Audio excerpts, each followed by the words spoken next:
Andrea Brillantes handang sagutin ang paratang ng ina ni Venice Bectas na si Rufa Gutierrez.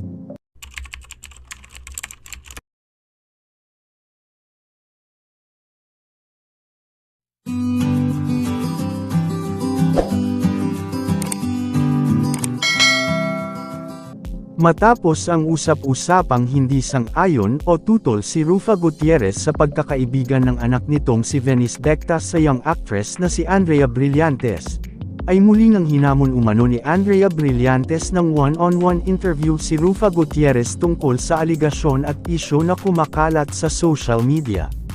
Sinasabi din ng ilan na baka nga daw ay matakot pa si Andrea Brillantes kay Rufa Gutierrez dahil kilala ang pamilyang Gutierrez na palaban lalo na sa anumang laban.